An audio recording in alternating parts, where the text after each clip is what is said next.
Welcome back to the Can I Be Honest show. We got a full week this week, and we're going to be talking about Portland. We're talking about some of the chaos happening, both with federal agents and what's happening on an individual level with some assaults taking place. We're also going to be talking about a tweet gone wrong and a suspension that followed. Dewan, how you feeling this week? I'm feeling good. I am reminded as we get ready to take on this conversation that those are real people, and Portland is dealing with a lot. And we have had our fair share of issues as a city and things that we are continuing to deal with. And as we engage in the conversation, I just want to be reminded that people are living this and dealing with this in real time. So figuring out how to share my thoughts and my opinions in a way that's respectful and honoring them well, and figuring out how to stand with them, because that's what sometimes you feel alone in these spaces. And I know what it feels like to have the country talking about you and the world talking about you and painting you in a negative light. So I'm excited to talk about this, but I also want to remind myself to be respectful of the folks that are there on the ground. So we're going to cover these subjects to the best of our ability. And as always, there's no shortage of things to talk about. Ralph, tell them why. This is America. I have agreed. These are animals. America preaches integration and practices segregation. Why did you say Mexico? A rising tide of discontent. The South will rise again. I have agreed. We have contrasting visions about what America is. What America is. This is America. All right. So, which side of the let's start with the tweet first. And if you guys want to join us, one, we'd appreciate it if you share with anyone who you think will be interested in these topics. But if you want to join us, you can always send a text to the phone number below and just give a quick your name, your comment, and we'll send you information back, get you on the show with us so you can share your 2 cents and let the world know what you think, how you feel about this kind of stuff. It's stuff in Portland is really messy. It's really messy, and there's a lot of different sides. And even as you watch, it's hard to kind of pick out when you hear this person say one thing, when you hear this other person say one thing. It's hard to pick out what's really going on. Let's start with the tweet, though. What's happening? What happened with the tweet, with the Twitter? Yeah, I think what did the gentleman say? He said he made a mistake. Before he could correct the mistake, he had sent the tweet. So this is John Fox. Who is John Fox? Yeah. He is the broadcaster for is it the Nuggets? I'm sorry, the Ralph, can you cue up the tweet? It's the Hornets. Yeah. So broadcaster for the Hornets, shot making in this Jazz blank game is awesome. Murray and Mitchell going back and forth. What a game. Yeah, so I'm excited to hear your thoughts on that. I'm super sensitive to stuff like that, and people like hiding behind a quick apology or an excuse. But this right here, I just got to admit that I kind of believe the guy made an honest mistake.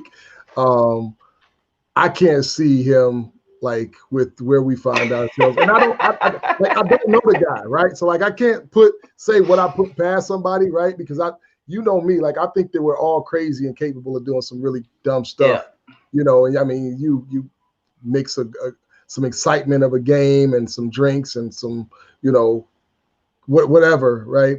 Who knows what any of us are capable of, but I just can't see it. In the climate that we're in, what will happen to you, for one, and he has a lot to lose. But the other thing is, if he comes out and apologizes right away and says that he made a mistake, I'm almost look, we got to be able to give some benefit of the doubt in some of these situations. Yeah. And I've heard a different perspective that made lots of assumptions, and I don't even want to share that perspective here, just because I don't want to try to lead anybody one way or the other. You know, I think the part of the problem of making mistakes is mistakes cost, right? Like even, you know, honest mistakes can be costly sometimes. And I'm just not somebody that's getting ready to persecute dude publicly. I think we have enough people that are doing dumb stuff intentionally that we can give our energy to, as opposed to somebody that may have made a mistake, may not have made a mistake. One of the things that typically happen is when you find somebody like that, you find people, those internet like gurus that'll research and dig deep into all of your stuff, and they're normally able to find something that you said long time ago before you had this position in the public eye and whatnot, and dig up some stuff that you may have shared with your friends and didn't expect to come back to haunt you. I haven't seen any of that. Somebody pull some of that stuff up, then I'm like, okay, this seems like it's par for the course and more of who you are and how you feel. But without any of that happening, man, I'm like, look, man, you get a pass from me personally. So where are you at with this? Yeah, it's interesting. So one of the criticisms I've seen is like, if you go to type in anything remotely close to nuggets, like you don't get that. You know what I'm saying? Like I could type in a whole bunch of stuff and like my auto feed is going to show something completely different. The challenge with that though is that the U and the I are right next to each other. You know, because I look at the keyboard just like anybody else. And then the flip side of that is like other people are like, well, anyone's phone is not going to, like, the only way like the N word is going to become an option or a natural option is if you're using it a lot. So that's the argument I've heard. Again, I'm kind of like you. I tend to, I recognize the fact that N and I are right next to each other. I also think about the fact that, So is R&T. R&T, like, explain. So Nuggets has a T right at the end of it, right? Yeah. So, yeah. And you know, the N word has an R at the end of it. So the T and the R are right next to each other as well. Yeah, and I'm assuming he doesn't type it all out. I'm assuming there's some kind of auto feed. Like so here's the thing. I actually almost sent a text to somebody that was giving us a lot of work. That I can't remember if it was the B word or it was something like, it was crazy, like in reference to her.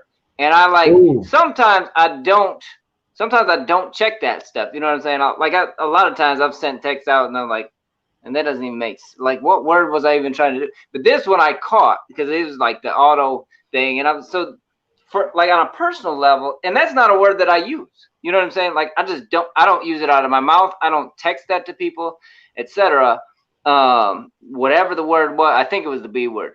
But yeah, I mean, that stuff, like, I could see where that could happen. So I will give him the benefit of the doubt. And the fact that, like, like, to your point, like, in this climate, like, your job is gone.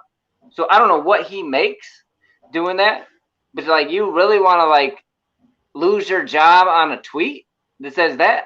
So the fact that he's suspended, I'm not suspended indefinitely too. It's not even like a warning. It's not even like a slap on the hand. I kind of think I have mixed feelings. Like, you could view that as weak or strong on behalf of the organization. Yeah. You know what I'm saying? It's like the strong, like, we're going to take a stance. The weak part, I would be like, you know, we're so concerned about how people are going to view this. We're just going to go ahead and completely distance ourselves from this. And I'm like, not impressed.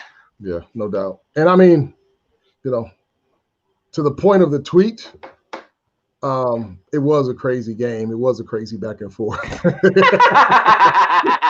If you go back and watch the highlights in that battle, in that game, like, it was crazy. I went and watched the highlights. So yeah.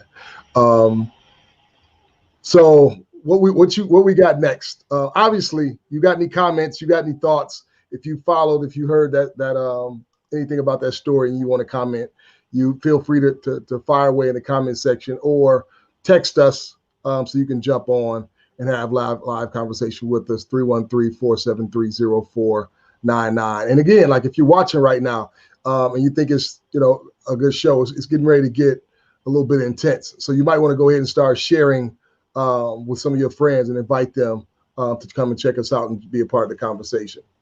So where are we going next, Cato? I think we should do the federal agents in Portland, because I think that gives a little bit of context for, the other things. So we're going to talk about a couple of things happening in Portland. One is the federal agents' presence and, some people's perspective on that. We're also going to talk about an assault in connection to, what's happening in Portland specifically. And it's crazy. So let's go ahead and cue up the Ralph. We can go ahead and throw up the demonstrations.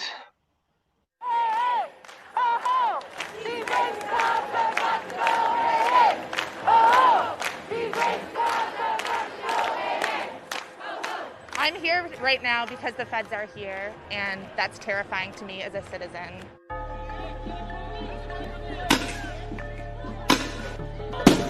President Trump's deployment of federal agents is fueling the unrest in Portland, where protests have continued for over 50 consecutive days. You don't have to be his foot soldiers, you're billionaire's foot soldiers! This represents a new turning point, and that's really scary. Protesters tell us that the presence of federal forces is bringing more people to the streets. They have no business being here. As soon as they showed up, they pushed Portland too far, and as long as they are hurting innocent citizens, the moms, the dads, everybody's coming out. Are you fucking over there? Ah! Ah! At the son of frustration! I think that people are becoming reinvigorated by seeing how they're treating us. The energy has definitely changed in the past week. Like, way more people here the past 2 nights that I've seen since we started. We're going to continue doing this, and we're going to continue doing it peacefully. Hey, there we go, Portland. When we are together as a unit, when we are together, we're not afraid. We have each other's back. When we have each other's back, we show who the real strength is. The biggest thing today that's changed is that you see people of all ages. This has really been led by a kind of Generation Z feeling. And right now we're seeing a larger swath of Portland coming together. And my parents' generation is finally paying attention. Say her name! Breonna Taylor! Say her name! Breonna Taylor! People initially came out to protest systemic racism and police violence, but say the federal response has raised the stakes. My friends got tear gassed time and time again, and tear gas is internationally banned in war, and they're using it on our streets, on our young people. This is only my second day. I was scared before, but I had enough. Black Lives Matter! We want Black lives to matter just as much as white lives, and we want to protect the children. We know they're out here. It doesn't matter. We're still going to be out here protesting. What are you scared? I ain't scared. I ain't scared. I ain't scared. I ain't scared. Trump had no business sending people here. We are standing up for what we believe in.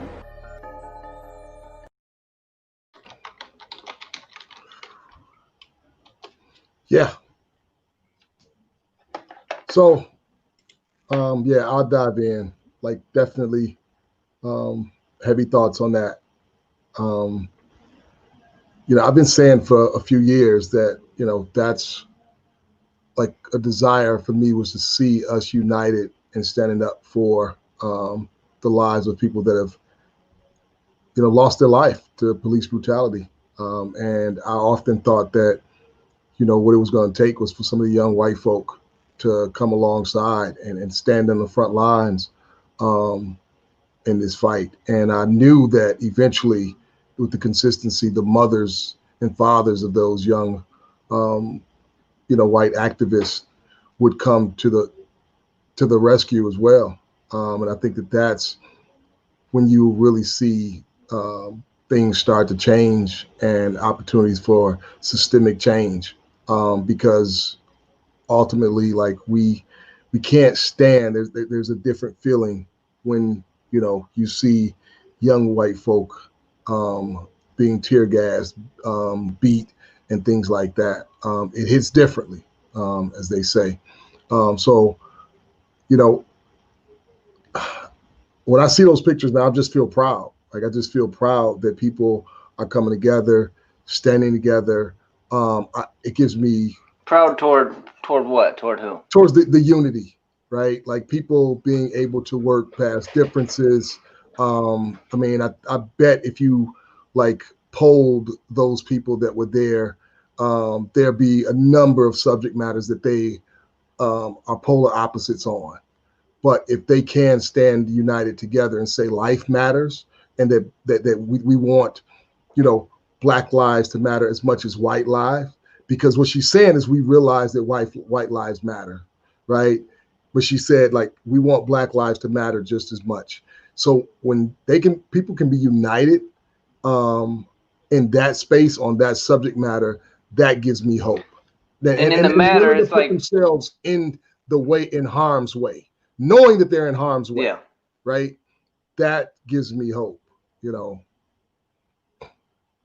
Yeah, I was just gonna say, like, in the matter, I think what's being said is like that there is a certain, hopefully we have a certain hopefully there's a certain sacredness of life in terms of how we deal with it, and so that's like when police engage with white people, hopefully they're given the same respect. Like, that's what they're really saying. In essence, it's like we want to see the same respect, the same care, the same sacredness when police engage people of different races. So it's already there to some degree for white people. We want to see that elevated with Black lives.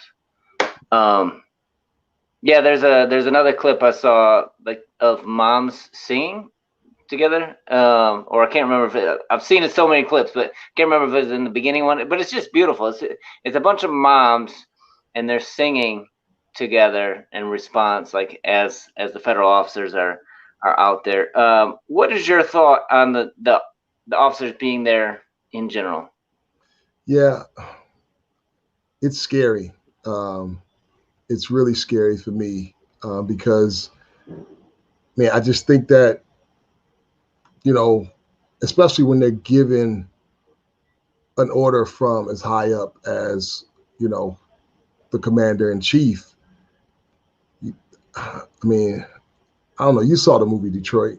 You know what I mean? You see what Scary. happened. Why? Scary because, like,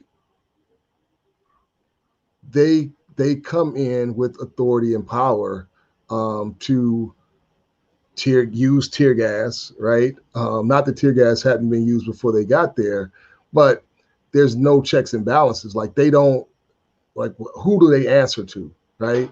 I think if you talking about the local police force, if you catch names, you catch them on video, it's like there's still ways to kind of hold them accountable to a degree, right? I just don't know, like, what you do if you're abused by a federal agent that was sent there by the commander in chief. I just don't know, like, what the recourse is. I don't know. I'm not sure exactly what they can do. I mean, I've seen video of them pulling up, snatching people, throwing them in a car, and pulling off, right? And the local police didn't even know, like, who they were, who those agents were that did that. So it's really rough times. And I remember, I mean, just dealing with the fact that they're also here, right? Like, they're in Detroit right now. They've been in Detroit. So, I go to, like, the extreme, right? Like, when the government wanted to dismantle the Black Panther, the political party for self-defense, right? They demonized them, right? Like, control the narrative. They control the story, told, like, everybody who the Black Panthers are, to where there's still, like, a negative stigma attached to the Black Panther in most communities if you don't know why they were formed, if you don't know, like, what they really did and what they really stood for. Like, and they killed them, right? They killed them. They locked many of them up on trumped up charges. They sent, like, some of them are in exile still to this day. But, like, if you're not familiar with them, Google Fred Hammond, right? COINTELPRO, right? Like Google some of those terms, and see where that takes you.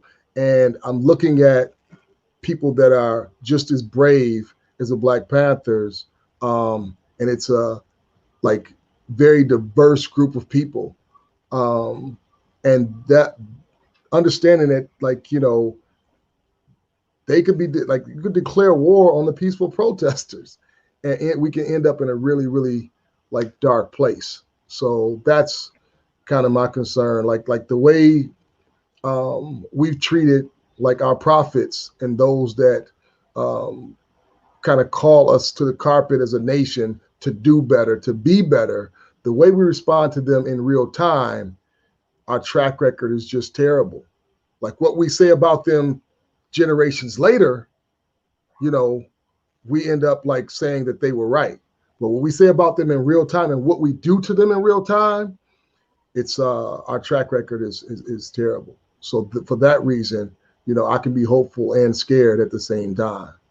So where are you at with it? Yeah, I have, you know, in a lot of this, I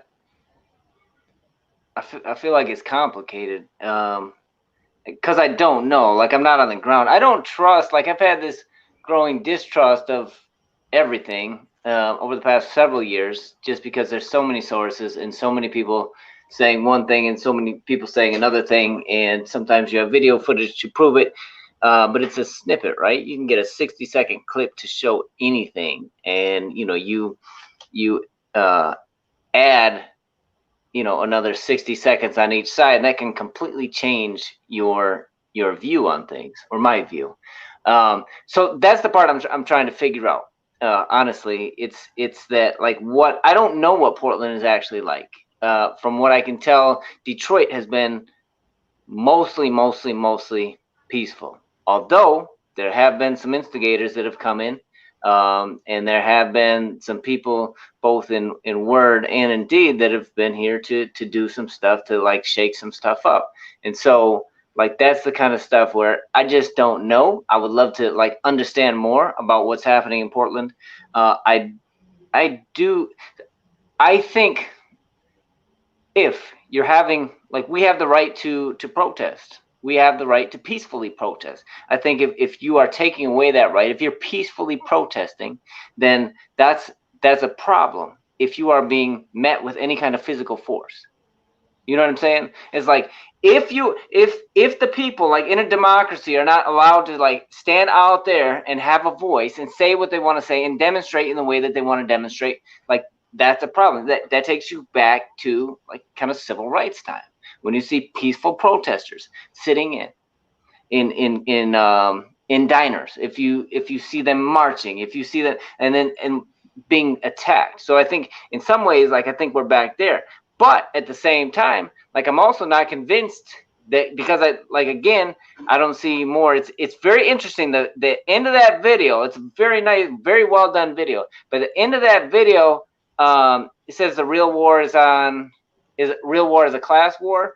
All the A's in that are the sign of anarchy, like the symbol for anarchy. And I find that so ironic. So ironic. And so in one ways, it could be a statement we don't really need can't believe video media anymore. I mean, it's tough. On the one hand, like, that could be a statement. I don't want, you know, toward the federal officers that are there, or towards police in general, but like, I don't want anarchy. You know what I'm saying? Like, I want to understand what the rules and boundaries are. I want them to protect me and my family. I want them to protect you and your family. I want all of us to have some type of accountability. If we take accountability off the table, if I could just do what I want, and like, if it just becomes an issue of like my individual power versus yours, or whoever your group is, like, that's super scary to me. So yeah, it's hard for me to tell, like, what's actually going on. What are we actually, like, why are they actually there? I don't know. Maybe, like, I don't know what Trump's like what he's looking at from intel standpoint. I tend to think we were doing pretty okay. Like, in Detroit, we're doing okay without him. It seems like that's what Portland is saying. But again, it's tough to kind of weed out everything, you know? Who's Mike Berry? Or are you just tagging somebody, Elizabeth? I think Elizabeth might be tagging somebody. Yeah, Keontae said we can't even believe video media anymore. Yeah, I mean, I don't know. You know, I can't think of a time when we could, especially on subject matters like this. To you and Steve's point. But yeah, so it's rough. It's like I said, man. Like I'm hopeful because of the unity. It just seems like we have a chance to not punt the ball on this subject matter that has been like plaguing Black communities, brown communities for generations, and we have an opportunity to really come together and bring about some change. And I'm excited that we're not going to leave the next generation the same way we found this, right? So I'm excited about that. Always trying to figure out like what my part to play in this, because if we leave the next generation, if we lose this momentum and we lose this moment, and we leave the next generation with the same like issues and not having moved the needle at all, like shame on us, right? Yeah, shame on us.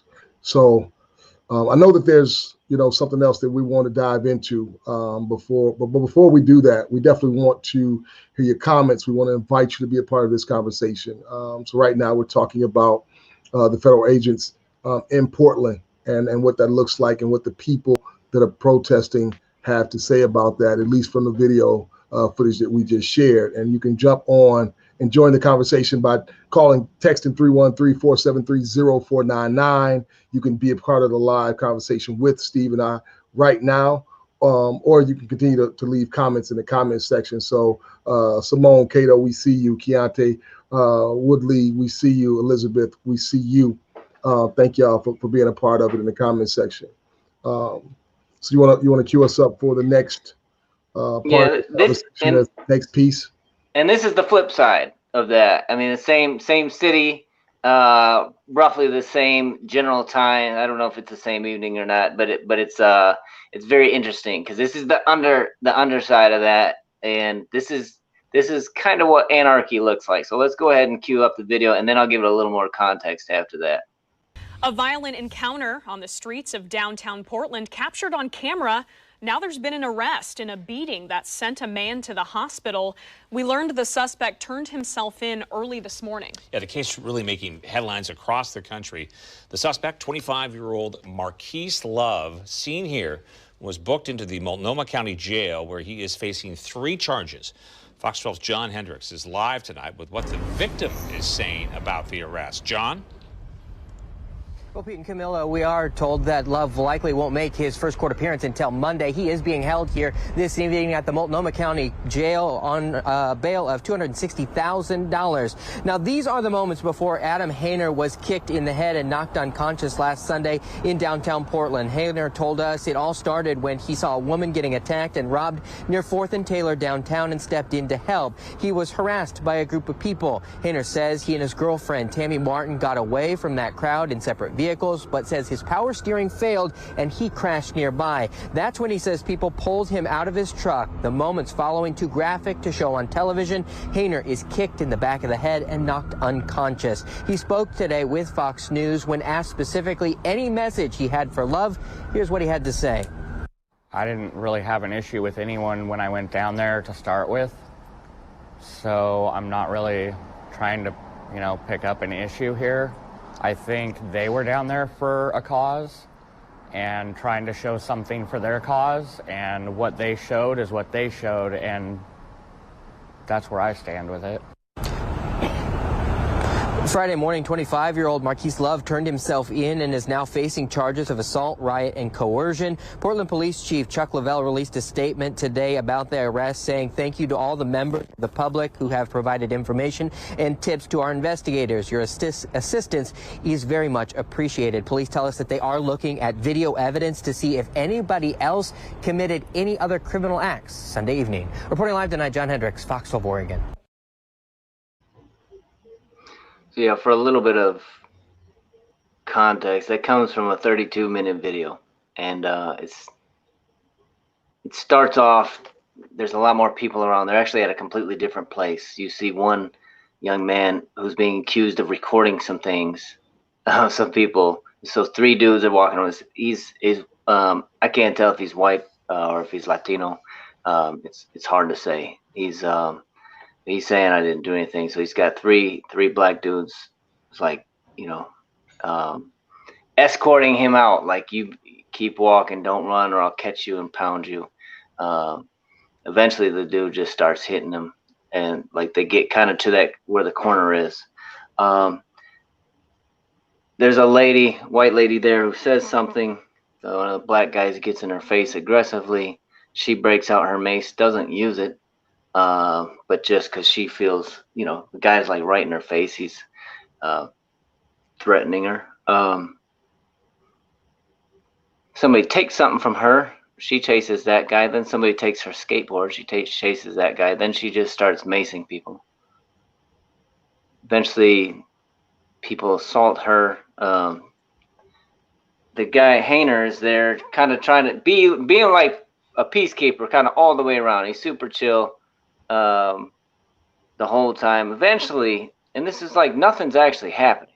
He gets in his truck, starts his truck. His truck is loud. His truck is like a probably 1980s, like, it's loud. So when he gets in his truck and starts it, people like swarm around his truck. And he hasn't done anything. Like, the truck hasn't moved an inch.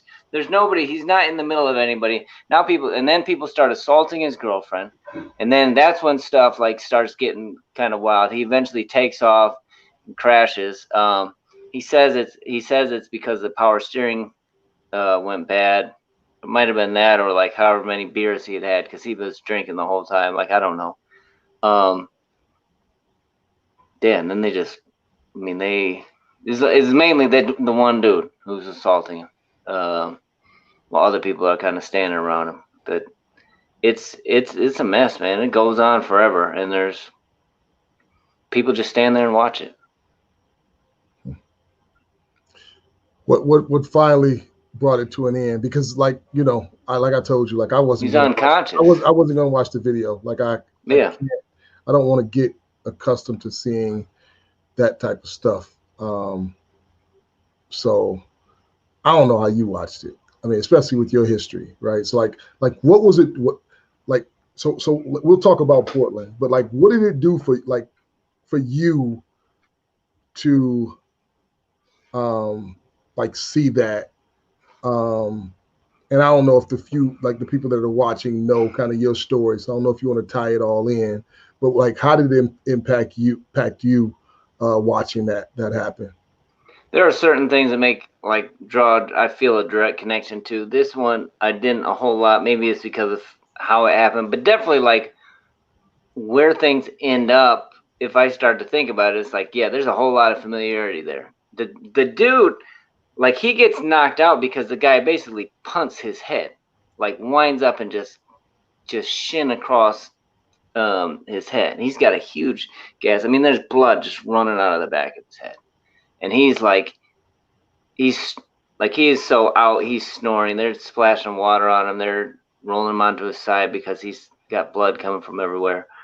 As you saw his eyes, but like the back of his head is gashed. There is a feeling of, and he's just like the whole time, he's just on the ground. He's not doing anything. He's not trying to hit anybody. He's not anything. They get into his truck. They start taking stuff out of his truck. It's a mess, man. And I remember when I was surrounded by guys and there's like nowhere to go, and what a frightening feeling that is when people are just stomping you and there is nothing. Like, I remember thinking, like, there's nothing to like make this stop. You know what I'm saying? Like, I don't see an end here until I blacked out. I just don't see an end. And that's a helpless feeling. That's a really helpless feeling.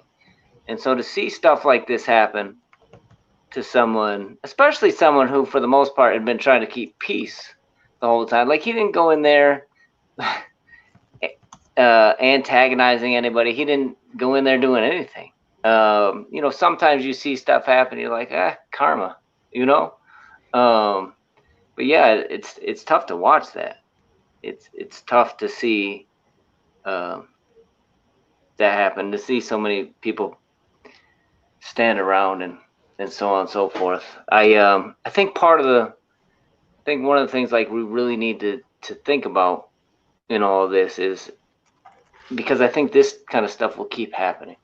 And I think that's one of the things that we really need to think about, is like, what do we need to do to start avoiding this kind of behavior? Once you get into like when there's a group mentality, when there's so much hostility, so much toxicity within, and there's so much happening like on a personal level before we enter into any scenario, like what are we going to do to get to the place where we can like not get into the group think and not like address, like not view every person that we see with all this baggage, so I automatically know like, oh, you're trying to run people over.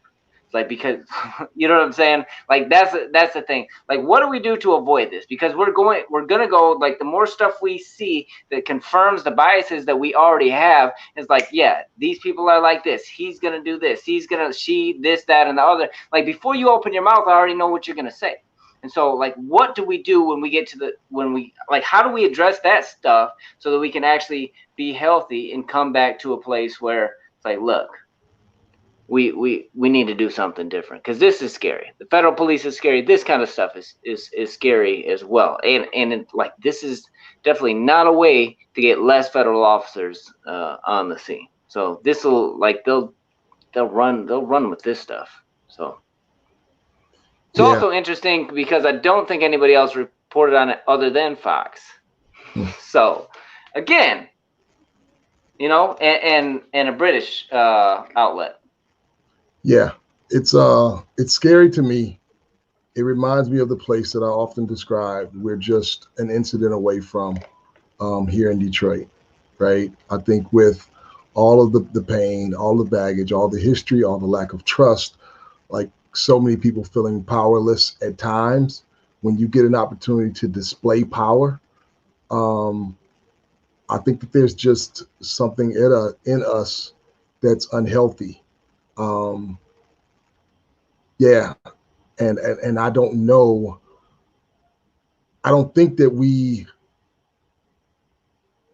take advantage of opportunities to work on that, like within ourselves, right? So, you know, when we watch these videos, it's always it's always somebody else, right? But if I find myself passionate about these subject matters, or anything like that, like that, then oftentimes that means that there's something in me that has the potential of like going somewhere dark, right?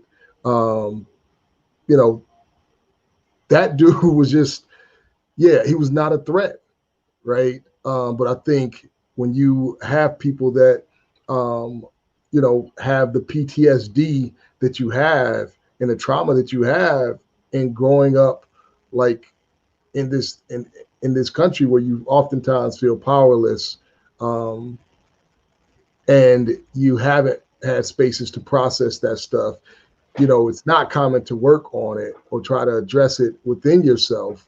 And then, like, you know, in our minds, at least, we control the narrative, right? It's like, this person disrespected me, or like you said, this person was going to do this. I mean, we watch videos of like folks plowing through crowds in trucks, right? So like you see him jump in his truck, you start making those type of connections, and it's just really, really, we're just in a dangerous spot. And that's not a Portland thing. Like, that's like something that we all need to deal with in all of our communities. I saw an incident happen in Royal Oak at a classic car rally a week ago, where older dude assaulted, you know, a woman, and he was an older white dude. She was a white woman that was at a protest. He shoved her, right? But like, there were people there that wanted to beat the crap out of him, right? They didn't, because they knew the cameras were rolling. And I'm not saying that that's the only reason that they didn't. But, you know, the police got there, and this dude took off through a crowded parking lot in his vehicle, tried to get away and escape on Woodward, leaving out of the parking lot and put a lot of people at risk.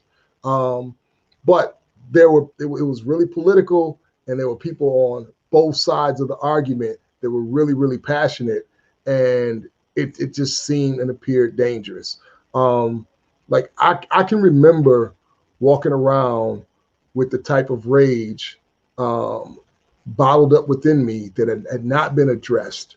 And some of it was connected to, the plight of, Black folk in this country, but also there was parts of it that was connected to my own like situation and things that were happening in my life at the time. And I didn't have a place to process it. I didn't know what to do with that stuff. And I was very, very angry. And I would lash out at times in really unhealthy ways. And, I look back at some of that behavior, and it's like it was a total different person, and like knowing that about myself, knowing that like I'm not that person. I think that. Was there anything wrong with that person? Would that person have said there was anything wrong? I guess not was there anything wrong with that person? Would that person have said that there's anything wrong? You mean me at the time? Yep. I surrounded myself with a circle that wouldn't challenge me. You know what I mean? Like I was surrounded by folks that would not like point to anything wrong. Like they were dealing with the same type of pain. And had the same like thoughts and worldview. And they were right along, either encouraging or willing to join in if given an opportunity, right? So I didn't, like, there was nobody pointing me at the time, like saying, "Hey, like this is wrong." I mean, I would keep that type of behavior secret from those that I knew who would challenge me, right? Yep. So yeah, man, and I think that, for that reason, I realize that there's a lot more of us that can find ourselves in that space to act that way than we may think is possible. And if that's the case and we're not addressing it and we're not working on it, right? I mean, like, yeah, we just respond in that way to so many different things. And I would say that like that, to your point earlier, that's not a way to keep the federal agents from coming in, right? If I'm that guy and I'm sitting on the ground, I want the police, somebody to be there to stop what's happening, right? Yeah. I was really encouraged when I saw the one guy grab him initially and walk the guy that was assaulting him away, but I don't know what happened between then and the time the guy jumped in the car. I mean, one person is not going to be able to hold everybody. I just said people drug him out of the car. So I'm assuming it took more than one person to drag him out of the car, right? And, we're just in a really dangerous space. And if we don't deal with the reality of where we are, we'll find more of those type of situations happening, not just in Portland, but in Detroit and other cities around the country where, we got this powder keg that's just being like going unaddressed. Keontae said, was this part of peaceful protest activity or just in the same area? We don't know if it was in the same area. We know it was in the same place. It was in Portland, the same city, right? Yeah, and it spilled over from something that was happening. It's hard to say exactly what it was. There's a guy who's actually some kind of reporter who kind of captured all of it. But it was they spilled over from some type of event. So it's hard to say. There's more that could be filled in with that. I think, Dwan, what you're describing is like a pre-Facebook version of like what we do now on social media, where it's like we surround ourselves with the people who think like us, will encourage the type of behavior that we already like, or the type of thoughts, thinking about ourselves, about other people, etc. And then the people that are different, like we don't. It was interesting. You said like I wouldn't share certain things with certain people, and there's so many of us that interact with whether it's coworkers or other people, and have hey, like these weather-based conversations, or like Pistons or whatever is surface enough, and like we have this whole other private side of stuff that we share, like the groups we're part of, and whether that's like in person or whether that's through social media, and that just like continues to like stir the pot and feed us this information of like feed us this hate, and we're in this big group thing phase. Like anything that doesn't fit within like the things that I think, the things that I want to think, the things that I want to keep believing, like I'll just discard that. It's an anomaly. It's a brush light. It's whatever. And then things that go against, like even internally, things that I find in myself, like I find a way to like push that down too. And so I think we're in a super serious time. Like this is not like the stuff we're seeing right now. Gun stock, gun sales, like the stock of guns is like Wall Street stuff skyrocketed. It's like tripled over the past few months. And I know stock is rising in general, but like people are buying guns like at record rates right now, trying to figure out like if something goes down, I'm going to protect mine. But eventually, like that thought, and probably people are already thinking like if like about having to choose sides, and what does that look like? And like for some people, like having to choose, like, well, what do you mean? Like there's no thought. Like I'm like, you know what I'm saying? Like I don't even need to think about what made, right?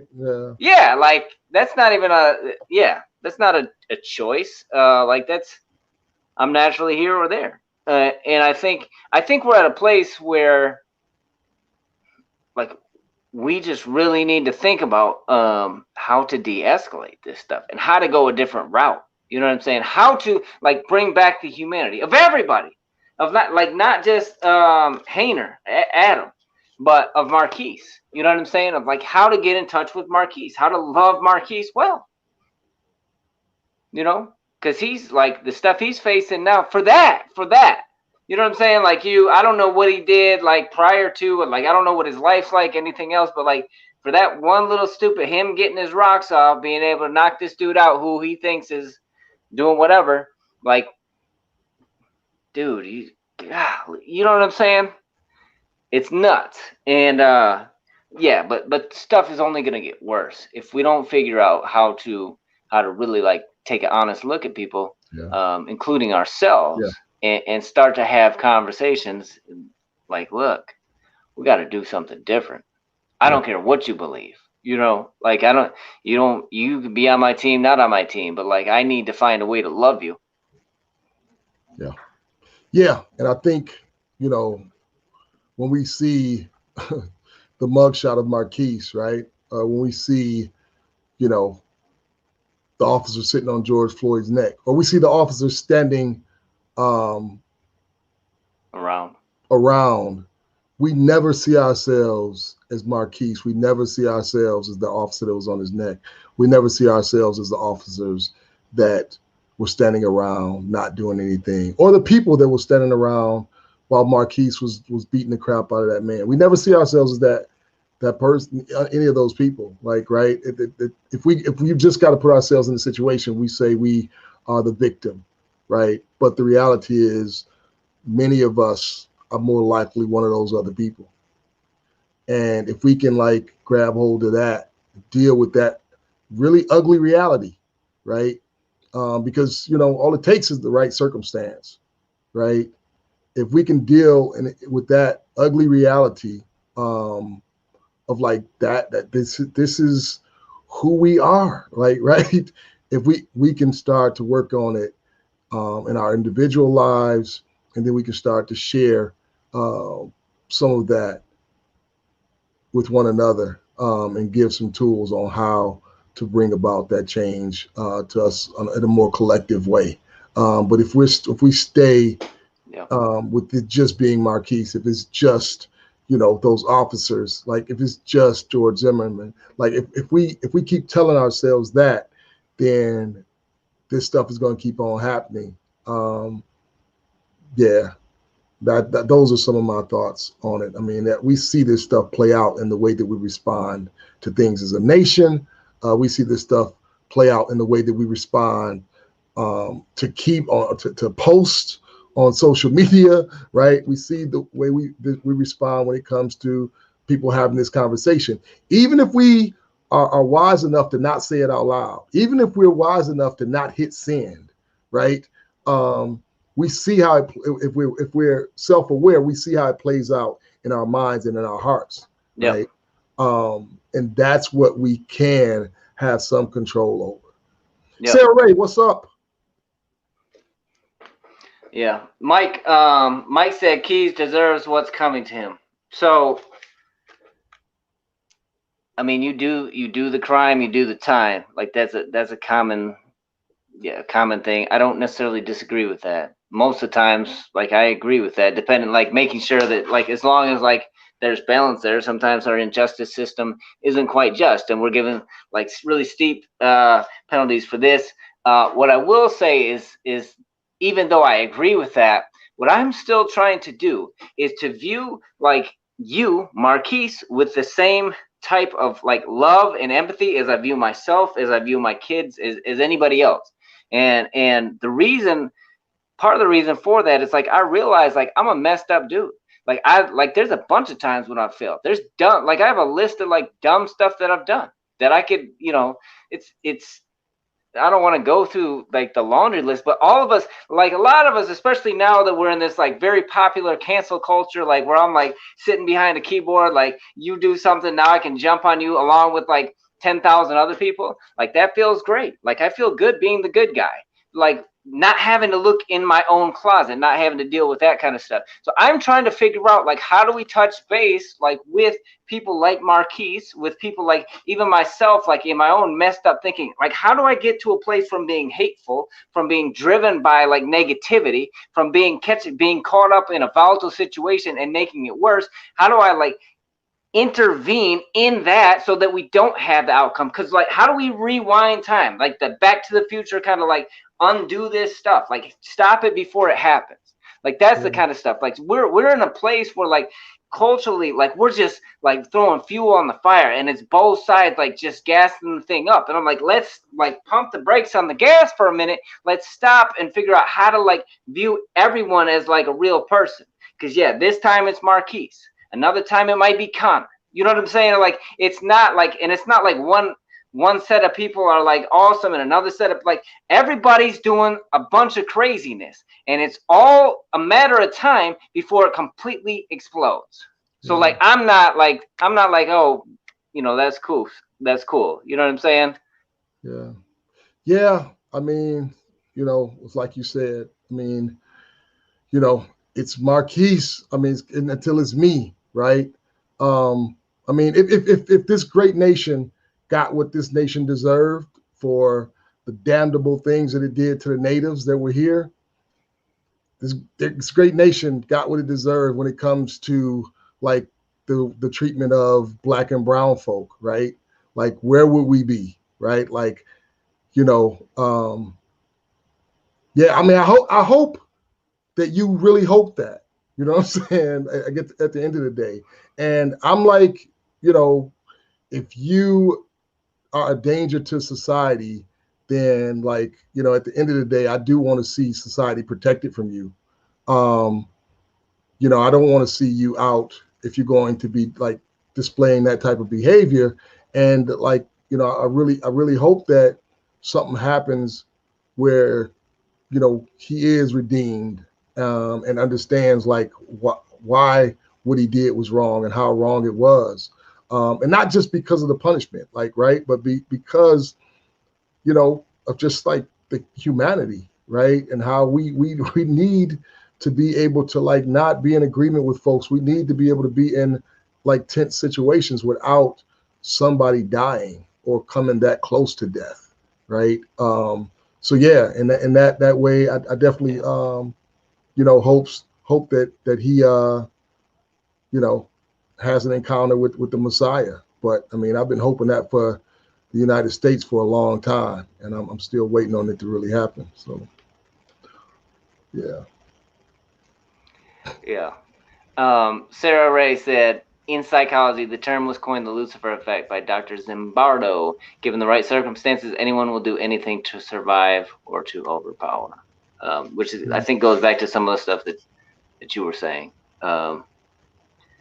But yeah, we're people don't even want to hear what the natives had to say. they say you're basically white and get our roots reduced to convenience. Yeah, and that's a whole,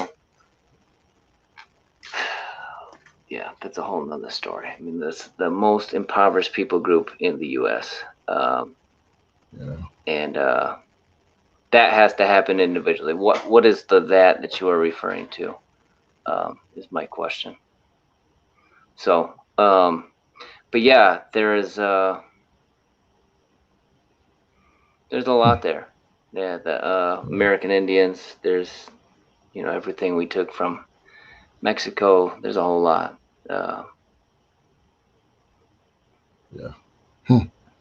Yeah. Man, we love y'all. We thank y'all for your comments. You know, we will be praying that, like, we see, some progress. We be praying that we see some folks willing to put in some work with themselves individually. Elizabeth, I'd love to have you kind of join the conversation. We need to probably just do a show connected to that, right? No, Elizabeth. I don't think his question was towards you. I think it was towards something else that was said. So no, we appreciate you guys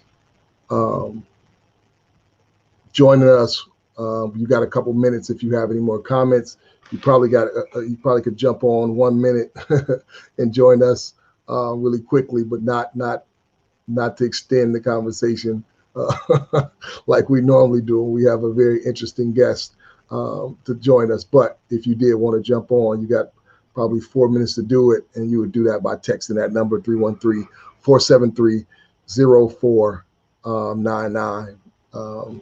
Steve, can you talk about, like, so I used Hope. You didn't use Hope. Do you have hope when it comes to this type of stuff, right? Because like, I think for me it's important to find hope, to park there and have something to work towards, right? Yep. Kathleen mentioned redemption and revival as accountability, like as individuals, and I think that's important. I think it's important to work at multiple levels. Like, I think we try to. I think the tendency that I see is to identify the problem, like capital THEPROBLEM, and like, we found it, if we can fix this. And I think most problems are multifaceted. And so it's got to be individuals. Like, it has to be like I have to take personal responsibility to look in the mirror, ask people around me, like, educate myself, like, really try to understand, like, what people are on like, why do people love Trump so much? You know what I'm saying? Like, why do people, like, what is it that would cause somebody to, like, really, like, honestly trying to understand, like let me understand, like, what do you, like, why are you behind that? Like, not trying to throw stones, not trying to, like, figure out a way to, like, get my shots in, just, like, really wanting to understand that. Why do people, like, you know, why do people vote Democrat? Whatever the case may be, that kind of stuff. As far as hope goes, man, I think a lot of times I'm hopeful until I start thinking about it too hard. I'm like, yeah, it's impossible. It is daunting. It is daunting. In some ways, I'm a hopeless romantic in the sense that, like, I have always, and I've kind of marveled at the fact that, like, there's been certain times in my life that hope just didn't die. And I'm like, man, you're still here. Like, I thought, like you were real quiet for a while. I thought you were dead. Like let me check the heartbeat. And so that's related to my own life, but it's also related to this great country that we live in. Like, man, we're at a time where I could really see us like stuff like breaking out in complete and utter chaos. I could really see stuff like blowing apart. But I could really see, based on some of the conversations that have been happening and some of the people, like, involved, like, even in the short video we watched, is like this intergenerational unity that's happening. Like, I could see some great things happening, but we have to do something different. Like, we are too happy being surrounded by people that think like us and that, like, throw stones like us and put shields up like us for certain things. Too happy. And I think as long as I'm just happy, like, being able to go my route, and like hating you for what I can hate you for, and like detesting you and thinking you're stupid and you're gonna like this, that, and the other. Yeah, that's what, like, we have to find a way to like intervene there. So like that's what I think is a really interesting conversation as you think about you 20 years ago or however when you were in a certain mentality. If I think about some of the mentalities I've been in and like really trying to dissect what was it that kind of brought me out like of some of the like real stupid stuff to doing like being slightly less stupid like I am now. I still got a long way to go. But like what are the things, like how do we intervene on this, like what I view as like a potential major crash? Yeah.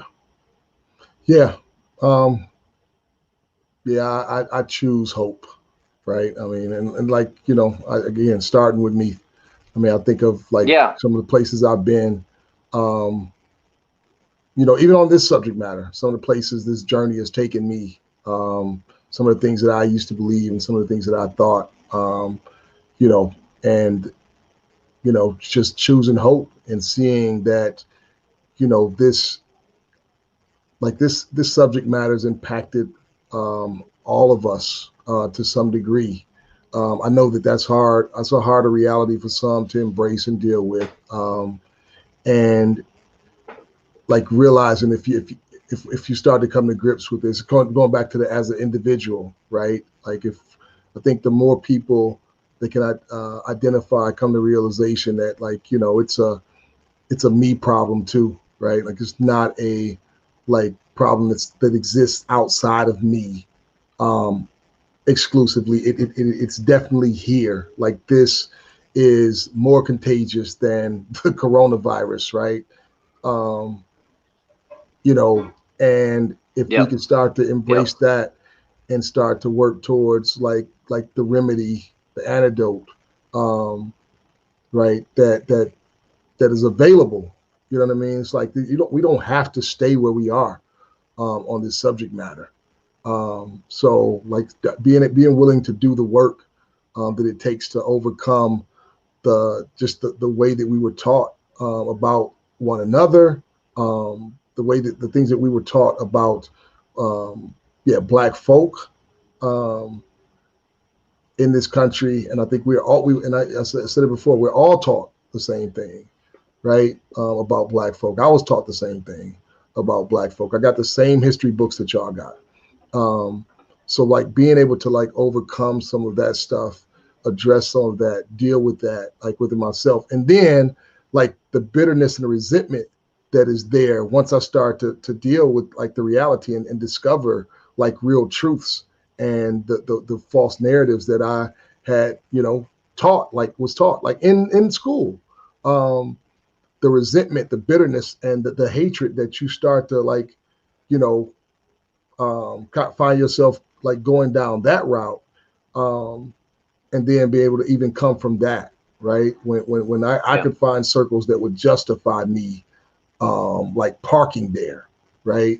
I could find circles that would like affirm that in me and say, no, that's the way to go, right? Saying no, like I know better, right? Ultimately, and like being like doing that work on top of the other work, you know what I mean? So there's a lot of work to be done, and like if I can continue on this journey, you know, hopefully I'll get to wherever, you know, I'm supposed to be. But I hope that, you know, we all would find out what the journey looks like for us, and you know, stop like finding that space of comfort and denial that says it's not me, it's everybody else. I think that we could definitely do some damage to some of the issues that have plagued us for far too long. So that's it. I'll park there. Yeah. Yeah. The mirror. Cheryl, let's show up Cheryl's last comment real quick as an outro. I've literally been admonished by folks for not blocking, unfriending folks who support the current occupant of the White House. And I think this happens on both sides of the aisle, on all sides of any given aisle. And it just drives me crazy. Like our inability to have conversations, my own inability at times. Like I drive myself crazy at times, like getting heated over like like with someone of a different opinion. It's like we need to learn how to have like adult conversations, like with, and be mature about it and have respect and go back. I had a conversation recently, like that did not go well, and to go back and have a different conversation. Like, I'm just going to unfriend you because you think differently than me. Like, that is like how, like the fact that we, the irony of appreciating diversity and cutting off people that think differently than you is just like blows my mind. Like, diversity also means people that just think opposite of you, people that think in ways that you find like detestable, abhorrent, whatever. And like, we need to be able to appreciate like other perspectives and really be able to actually ask ourselves, like, is there truth there? Is there something I'm missing? Like, the fact that we just cut people off, it drives me crazy. So yeah, we'll, like, that's a way like not to grow in understanding, not to grow in compassion, not to grow in patience, and a whole lot of other things. So yeah, I appreciate that.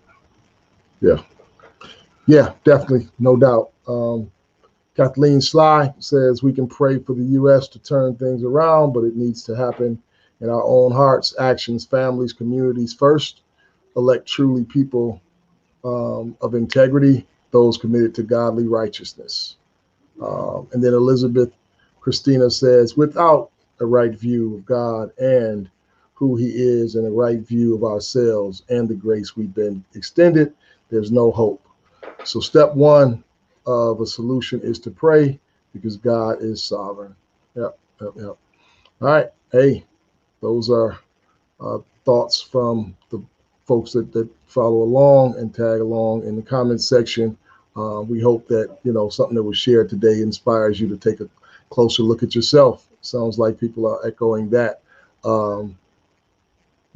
sentiment. So with that, we ran over a little bit. Thank y'all for hanging out with us. Those of you that have stomached my take on some of this stuff and Steve's take on some of this stuff, we really appreciate that. Share it with a friend. Give us some more comments. We'll make sure that we get to chime in on some of your comments if you left a comment that we didn't show today. Thank y'all. We really appreciate it. Steve, you got any final thoughts before Ralph takes us home? Nope. We'll see you next week.